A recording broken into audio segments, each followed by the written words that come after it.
Hello everyone, welcome to smart learn channel. आज की इस वीडियो में हम बात करेंगे एनआईयूज़ की समरी पढ़ने वाले हैं और बहुत ही बेहतरीन तरीके से पढ़ने वाले हैं।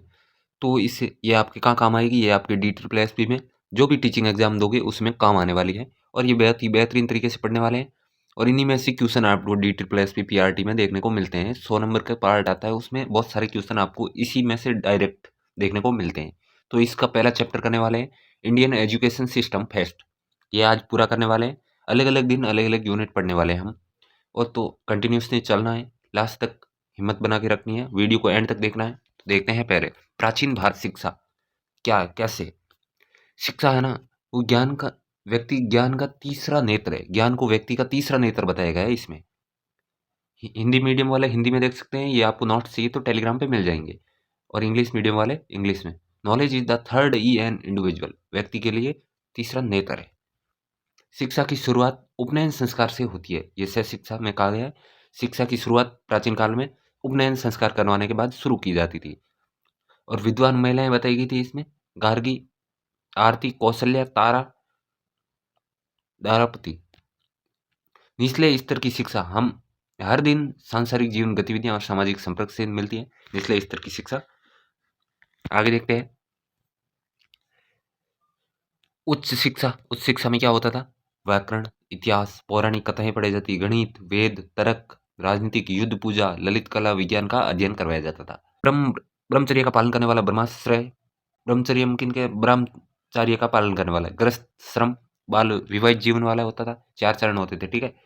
ब्रह्मचर्य का पालन करने वाला, गृहस्थ विवाहित जीवन जीने वाला। वन प्रस्थाश्रम या सेवानिवृत्ति का जीवन, संन्याश्रम त्याग करना, ये 4 स्टेज होते थे। विषय और गुरु का चयन करने के लिए स्वतंत्र होते थे और आत्म अनुशासन के अनुसार चयन करते थे। आगे देखते हैं शिक्षा स्मृति का यांत्रिक प्रशिक्षण। वेदों का अध्ययन करने वालों के लिए, क्योंकि पीढ़ी के लिए संरक्षित और प्रसारित और करना आवश्यक है। उन्हें वेदों को याद करना होता था यांत्रिक तरीके से, दोहरा दोहरा के करने के लिए, क्योंकि अगली पीढ़ी उनके आगे के लिए संरक्षित करना और प्रसारित करने के लिए। और आत्म सुधार जीवन का सतत प्रक्रिया थी। आत्म सुधार करने के लिए जीवन की लगातार प्रक्रिया चलती रहती थी। Concept of Guru of the your. प्राचीन काल में गुरु की क्या अवधारणा थी? गुरुकुल प्रणाली क्या होती थी? छात्रावास, बोर्डिंग स्कूल मुफ्त में पढ़ाए जाते थे बच्चों को। गुरुकुल वहीं रह के वहीं की शिक्षा वहीं दी जाती थी और घर आने को नहीं दिया जाता। समृद्धिक और उच्च स्थिति में परवाह किए बिना शिक्षा देते थे। कोई भेदभाव के अलावा शिक्षा दी जाती थी। वित्तीय भीख, भिक्षा, मधुकरी उन्हें विनम्रता से सिखाई जाती थी। भिक्षा, गुरु को दक्षिणा के लिए, भिक्षा लाने के लिए, खाने के लिए गाँव में जाना पड़ता था।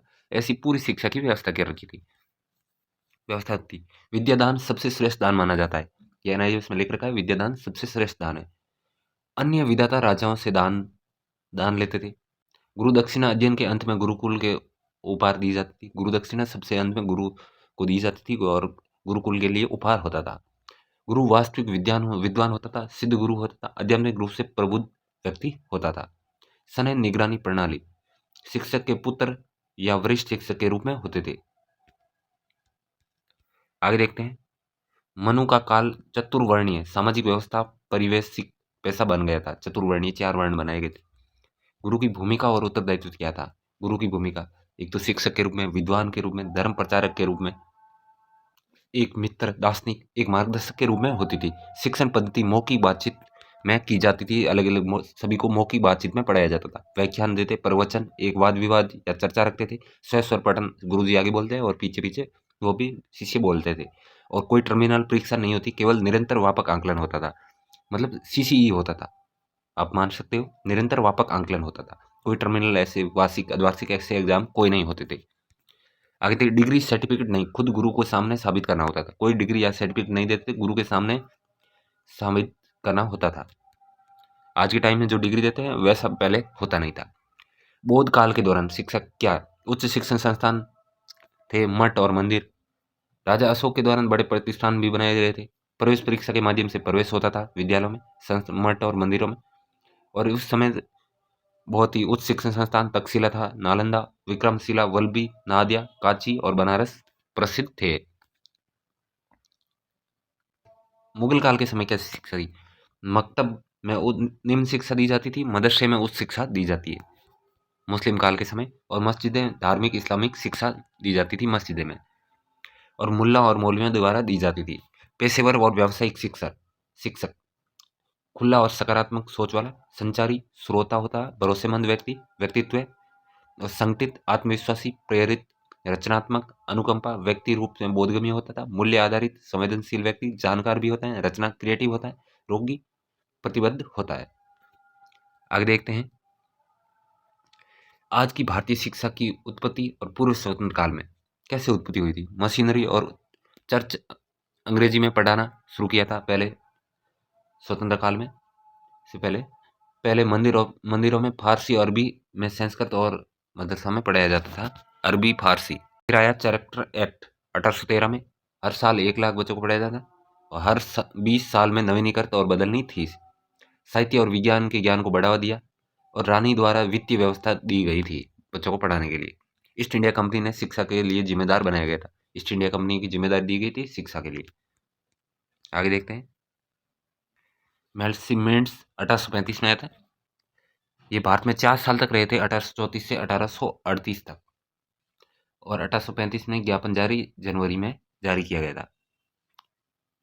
शिक्षा के माध्यम से दोनों मूल भाषाओं को अस्वीकार कर दिया, अरबी और संस्कृत, अंग्रेजी को बढ़ावा दिया गया। अरबी और संस्कृत को अस्वीकार कर दिया और अंग्रेजी को बढ़ावा मिला। सबको नहीं पढ़ा सकते, लेकिन कोई इसलिए हाई क्लास को ही पढ़ाएंगे, वे दूसरों को पढ़ाएंगे, हाई क्लास को तैयार करेंगे, फिर वो छोटों को पढ़ाएंगे। एक अच्छे यूरोपीय पुस्तकालय का एक शेल्फ भारत और अरब देशों के पूरे साहित्य के लायक था, थॉमस बिबिंग मैकाले का कहना है। ऐसे व्यक्तित्व का वर्ग बनाना जो रक्त रंग में भारतीय हो लेकिन रुचि मत नैतिकता में अंग्रेज हो, ऐसा इस एक्ट का कहना है, मानना था।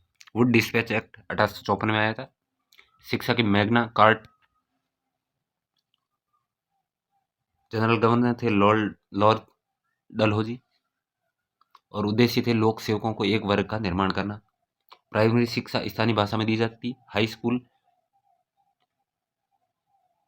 अंग्रेजी लैंग्वेज में दी जाती थी, कॉलेज की भाषा अंग्रेजी भाषा थी। सार्वजनिक निर्देश विभाग बंगाल, बॉम्बे, मद्रास, पंजाब और उत्तर पश्चिमी प्रांत में थे।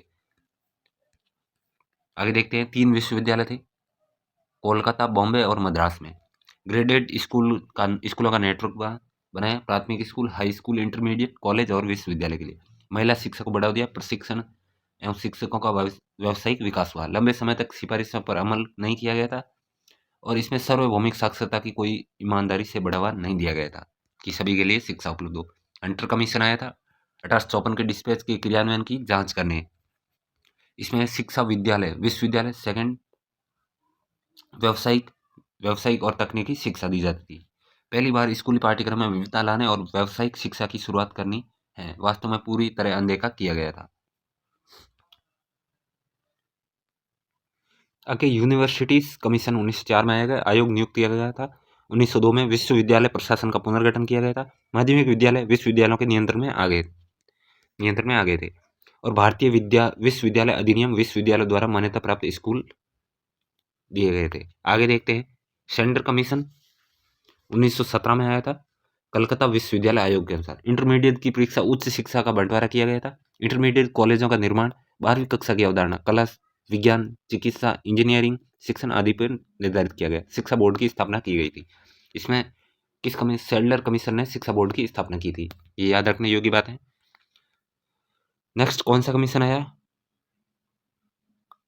आर्टाग समिति बनी थी 1929 में। शिक्षा की स्थिति की समीक्षा की। ब्रिटिश भारत में शिक्षा का विकास किया था। मध्य विद्यालय का चरण, स्कूलों में अधिक विविध पाठ्यक्रम लागू किया गया था। मध्य चरण का अंत में लड़के को औद्योगिक और व्यावसायिक कैरियर बनाने के लिए प्रोत्साहित किया जाता था। माध्यमिक शिक्षकों की सेवा शर्तें लागू की गई थी। आगे देखते हैं कौन सा आया था। सुप्रू समिति 1934 में आई थी। यूपी में बेरोजगारी के कारण संयुक्त प्रांत में शिक्षा का उद्देश्य था केवल परीक्षा और डिग्री के लिए। इन्होंने उद्देश्य कर दिया केवल परीक्षा और डिग्री के लिए। इसमें सुझाव दिए गए थे माध्यमिक स्तर पर विविध पाठ्यक्रम लागू करना चाहिए, मध्यवर्ती चरण को समाप्त किया जाना चाहिए, व्यावसायिक प्रशिक्षण दिया जाए और डिग्री कार्यक्रम 3 वर्ष का होना चाहिए। आगे नेक्स्ट समिति आई थी। नेक्स्ट एबार्ट वुड रिपोर्ट 1937 में आई थी। इसमें व्यावसायिक शिक्षा की समस्याएं बताई के कारण आई। सुझाव व्यावसायिक संस्थानों को पदानुक्रमित किया जाए, पॉलिटेक्निक अस्तित्व में आया, कृषि के लिए उच्च विद्यालय ओपन हुए। आगे देखते हैं नेक्स्ट कमीशन। जाकिर हुसैन समिति की रिपोर्ट 1937 में आई, वर्धा योजना या बेसिक शिक्षा के लिए। ये 2 दिसंबर 1937 में 7 प्रांत में लागू हुई। निःशुल्क व अनिवार्य शिक्षा 7 वर्ष की। शिक्षा का माध्यम मातृभाषा होना चाहिए। मैनुअल और उत्पादक कार्य होना चाहिए, नहीं शारीरिक और उत्पादक कार्य। आत्मनिर्भर शिक्षकों की पारिश्रमिक खुद से देंगे और कार्य केंद्रित शिक्षा होनी चाहिए। वर्क सेंटर एजुकेशन होनी चाहिए, जाकिर हुसैन समिति ने कहा। सार्जेंट रिपोर्ट 1944 में आई थी। प्रारंभिक शिक्षा को सार्वभौमिकरण किया गया। पहली व्यापक योजना सभी चरणों का आवरण किया गया।